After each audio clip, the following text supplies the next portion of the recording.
नमस्कार, आप देख रहे हैं यस प्रभात न्यूज। यस प्रभात न्यूज में आपका स्वागत है। मैं आपके साथ ब्रिजेश पांडे। सिद्धार्थनगर जिले से बड़ी खबर आ रही है। आज जिले में मुख्यमंत्री योगी आदित्यनाथ का हुआ दौरा। सीएम योगी आदित्यनाथ का बयान, प्रदेश में कोविड मरीजों की संख्या हो रही है कम, रिकवरी हो रही है ज्यादा। सीएम योगी ने कहा कि महामारी के रोकथाम को लेकर सरकार है गंभीर। सभी जनपदों का हमारे मंत्री कर रहे हैं दौरा। स्वास्थ्य विभाग, स्वयंसेवी संस्थाएं भी महामारी से निपटने के लिए ले रही बढ़ चढ़ के हिस्सा। उन्होंने इस महामारी में अच्छे योगदान के लिए जिले के अधिकारियों की खूब तारीफ किया। सीएम का बयान, हर जिले में मीडिया, उनके परिवार तथा 12 साल के बच्चों के अभिभावक के लिए अलग से खोले जाएंगे वैक्सीन सेंटर। आगे देखें कुछ खास रिपोर्ट।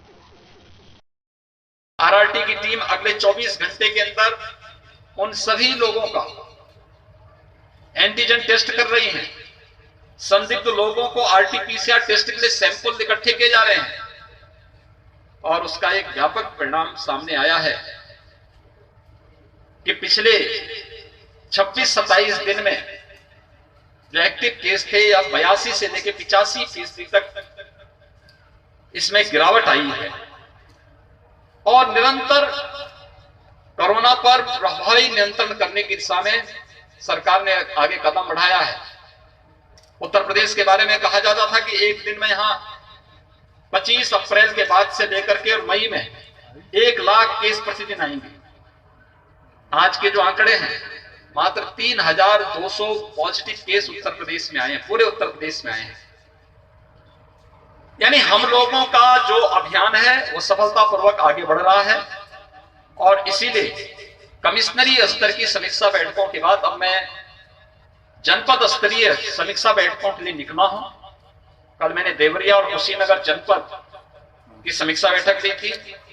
आज मैं सिद्धार्थनगर और बस्ती जनपद की समीक्षा बैठकों के साथ साथ कोरोना प्रबंधन के साथ साथ इन जनपदों में हम लोग कैसे इंसेफ्लाइटिस से बचाव और अन्य वेक्टर बॉर्न डिजीज से बचाव के लिए क्या अन्य उपाय हमें करने हैं, क्योंकि पिछले 4 वर्षों के दौरान जो उपाय किए गए हैं उसके परिणाम आए हैं।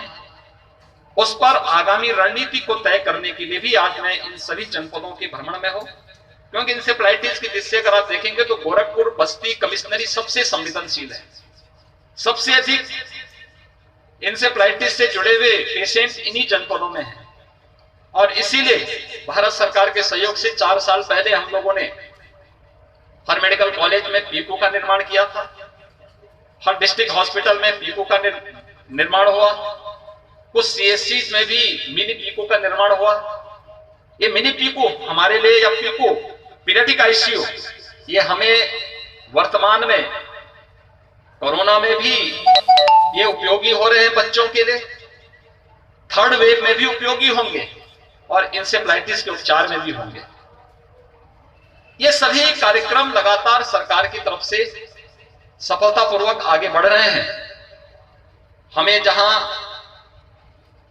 प्रत्येक व्यक्ति के जीवन को बचाना है, इसमें समय से उसके उपचार के लिए मेडिसिन उपलब्ध करवाने की व्यवस्था हो, उसके टेस्ट की व्यवस्था हो, या फिर हॉस्पिटल में भी अच्छा ट्रीटमेंट उसे मिल सके, इस प्रकार की व्यवस्था को आगे बढ़ाने का कार्य हो,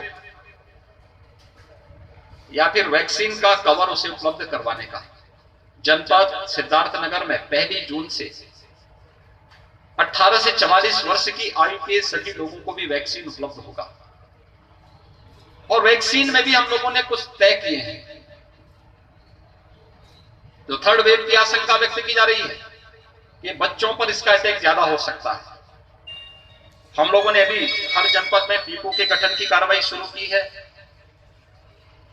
सिद्धार्थनगर जनपद में हर विधानसभा में सीएससी, एक सीएससी में कम से कम एक मिनी पीकू का निर्माण हो, इसके बारे में भी यहां पर जिला प्रशासन को आवश्यक दिशा निर्देश दिए गए हैं। मेडिसिन किट हर जनपद में उपलब्ध करवाने की कार्रवाई हम बच्चों के लिए भी करने जा रहे हैं, जिससे समय पे उपचार की व्यवस्था हो सके, लेकिन समय पे उन्हें किसी हॉस्पिटल में या नजदीक के इंसेफ्लाइटिस ट्रीटमेंट सेंटर में भी ये सुविधा उपलब्ध कराई जा सके, इसकी भी हमारी साथ साथ तैयारी चल रही है।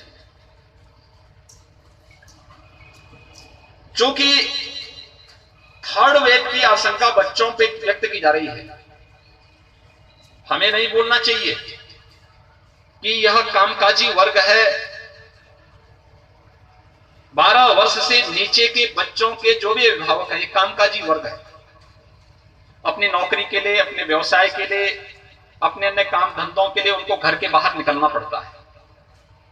और इसलिए सरकार ने तय किया हर जिले में अभिभावक स्पेशल बूथ हम गठित करेंगे, जहां पर ऐसे लोगों को हम वैक्सीन प्राथमिकता के आधार पर उपलब्ध करा सके। अभिभावक अगर सुरक्षित है तो बच्चा भी सुरक्षित है, उसको भी सुरक्षित रखने की तैयारी है। हम उसकी व्यवस्था भी करेंगे, लेकिन अभिभावक को भी सुरक्षित रखेंगे।